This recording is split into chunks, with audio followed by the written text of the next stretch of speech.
1월 FOMC 회의 결과 금리 인상까지만? 아니면 양적 긴축까지?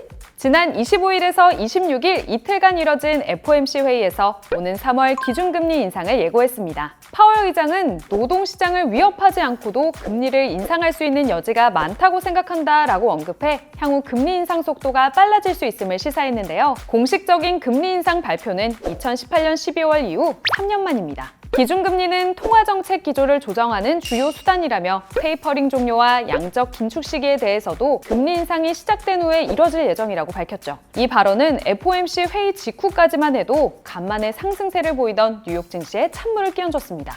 그런데 역대급 하락 이후 설 연휴 동안에는 또다시 저점 매수세가 유입되면서 3일 연속으로 오름세를 보이기도 했습니다. 하지만 지나친 낙관론을 경계하는 목소리도 여전합니다. 매파적으로 바뀐 패드에 대비해야 한다는 건데요. 연준의 금리 인상 속도에 윤곽이 잡힐 때까지 증시 바닥 논쟁은 계속 이어질 것으로 보입니다.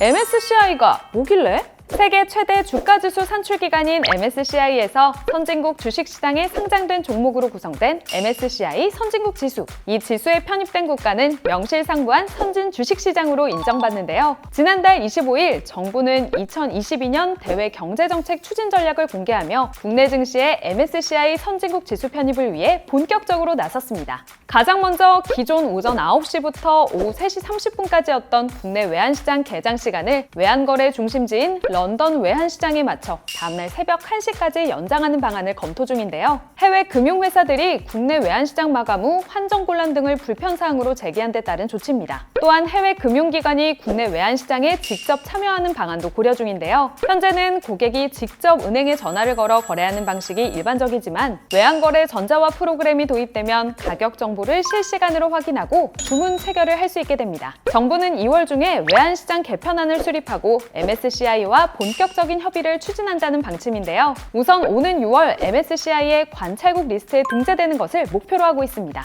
매번 안타깝게 고배를 마셨지만 이번에는 한국의 선진시장 승격이 가능해질지 기대해보겠습니다. 우크라이나 전운 최고조. 전쟁만은 안 돼!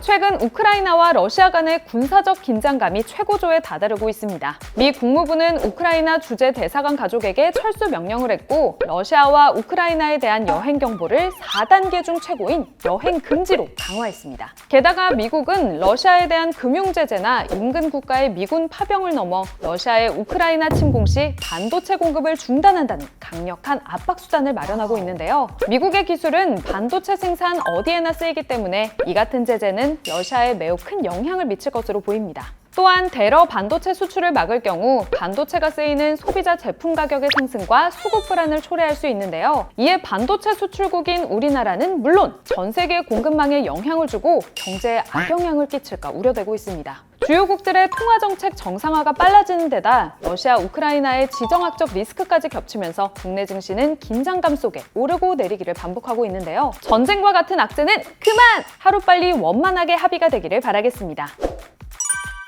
지금까지 2월 첫째 주 이뉴스 머니였습니다. 우리는 다음 주에 또 만나요. 안녕!